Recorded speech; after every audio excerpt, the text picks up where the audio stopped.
Today I'm doing a book review on World War Z by Max Brooks. The tagline of this is an oral history of the zombie war, which is basically exactly what it is.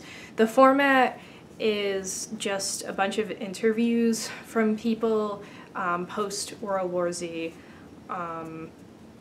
That's just a record of what the war was like. Obviously it's false. There's not been a zombie war, at least as far as I know. But it's written in a very convincing way. It does a really good job of capturing the scale of the whole war because the people who are interviewed are from all around the world.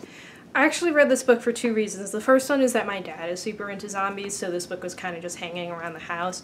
And also, 2 years ago, it was summer reading for my AP Euro class. I didn't read it then because I was busy, I guess.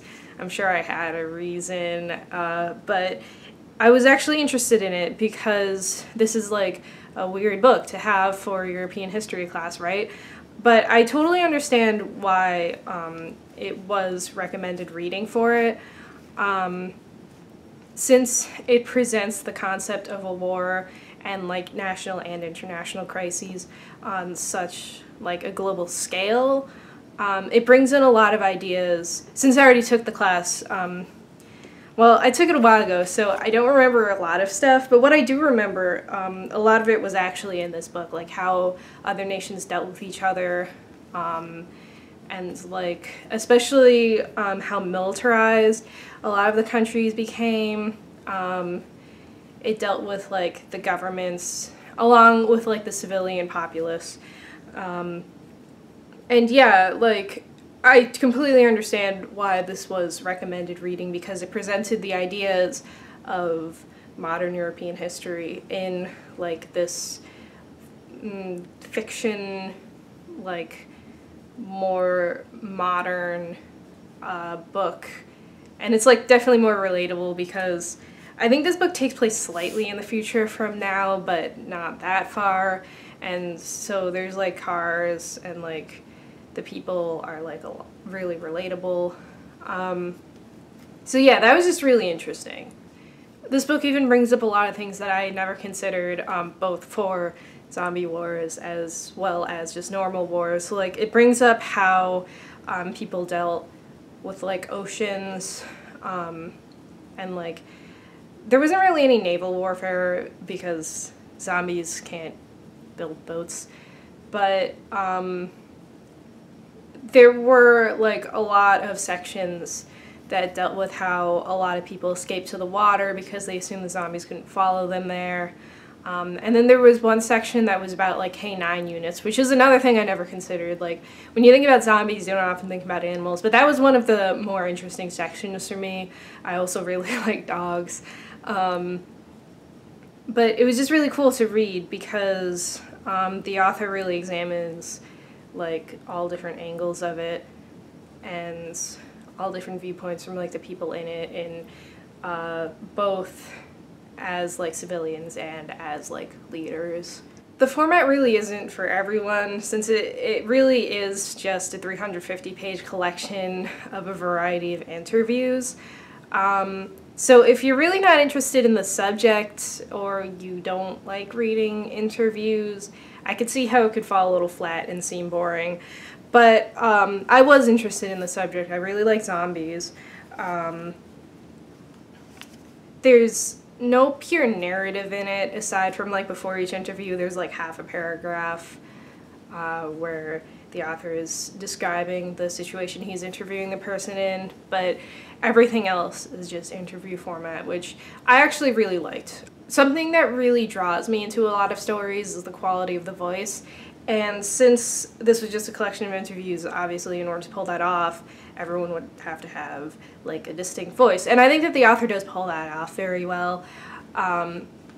So for me, it was an interesting read. I do remember talking to one of my friends about the book before I read it, and he said that it was incredibly boring and dumb, and it was just like fake interviews and like what's the point of it? Which is understandable. I still like it because, as I said, I'm interested in the subject as well as the way it's written. I think where this book differs from the short story format of The Devil's Larder is that these sections are actually, they all have a plot and a theme that ties them together, like a solid one.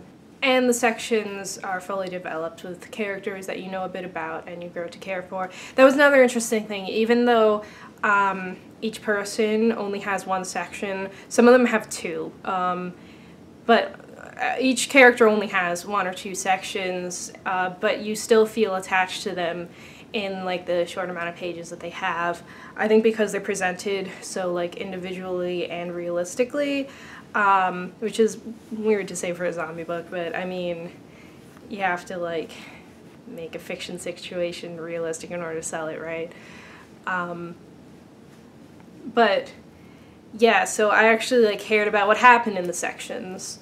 The characters also were great. They just, like, the book just explores so many different kinds of personalities and, like, ways that it's affected by war. I'm saying a lot of the same things here, but it's really, I just found it to be a really good book. I would recommend it to anyone who likes zombies, war novels, who's interested in history. If you are taking the AP Euro class, or my school called it AP MEH, then like I would totally recommend this book because it like ties in a bunch of the ideas that you would learn in that class. I mean, World War Z, totally recommend it. It's very good. Actually, the author of it, he also wrote the Complete Zombie Survival Guide, I think it's called, which we also own and I have in my room, and I want to read because it's literally just a survival guide. I like thumbed through a few of the pages. And then he also was the expert that was brought on onto Deadliest Warriors when they did their Zombies versus Vampires episode. And he was just like super into the idea of zombies. Like if ever there was a zombie expert, I would imagine that Max Brooks is. So that's about all I have to say about that book. I don't know if I'm gonna get to do another review next week because I'm kind of busy getting ready for school, and then once I get to school, I'm not gonna have a lot of time to read. I am in the middle of The Lovely Bones right now, so if I finish it, I will do a review of it, but I can't promise anything. But yeah, I feel bad about not doing a second video last week. I was really planning on doing it and I had one written out, but I just didn't get around to it. I really don't have an excuse for that. I just didn't do it. I was busy doing other things, which I'll talk about in a future video, just not right now. But yeah, so that's it for today. Hopefully I'll have another review next week. If not, I have like other videos I can do. But yeah, so that's all for today. I hope that you all have a great day, and I'll talk to you sometime in the future. Bye!